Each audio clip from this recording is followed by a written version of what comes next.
For November 1st, All Saints' Day in the Catholic Church, we have an iconic reading, one that is known by any Christian person who is versed in the gospel of Jesus Christ. And it's a message for us that is powerful and ageless. And it's good news for those of us who are imperfect, those of us who struggle, those of us who are on the margins or downtrodden. And it confounds the wisdom of the world once again. In the Beatitudes, Jesus does not say, "Blessed are the powerful, they will inherit the earth. Blessed are those who are merciless, they will win the day." No, quite the opposite. What we in a natural sense might think intuitive, to the victor goes the spoils. I've heard the term, he who dies with the most toys wins. This is not the gospel.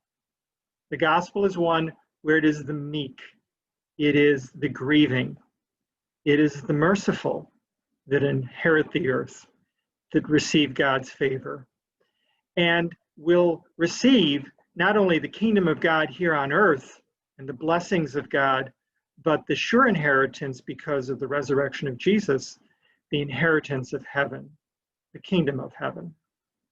So, it is good news for us that we have a God who is tender and caring and loving with those of us in our struggles, in our pain, in our loss, who blesses us for our being merciful with mercy and love that's unconditional and limitless. He invites us to live Beatitudes, which is the mind and heart and posture of God, to embrace that, to breathe it in, and to make God's mind our mind and our guidepost for living. So, a question today for you and for your children is, how well do you live the Beatitudes? Looking at them, how well do you live a meek and humble life, not stepping on people, but lifting others up? How well do you hunger and thirst for what is right in the world? How well do you show mercy?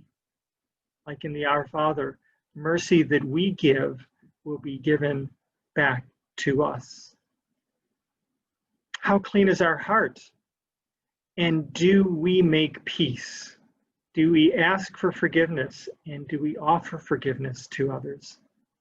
And when you mourn, do you realize that God is more present in your grief and loss than at perhaps any other time? God is there, loving us in our pain and brokenness.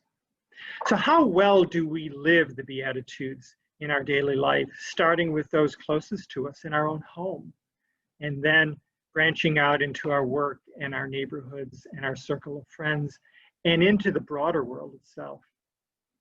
Read the Beatitudes. Again, it's Matthew 5, 1 through 12. And it is for those of us who are striving imperfectly to live the heart and mind of Jesus, of God. It's good news that God is with and for us.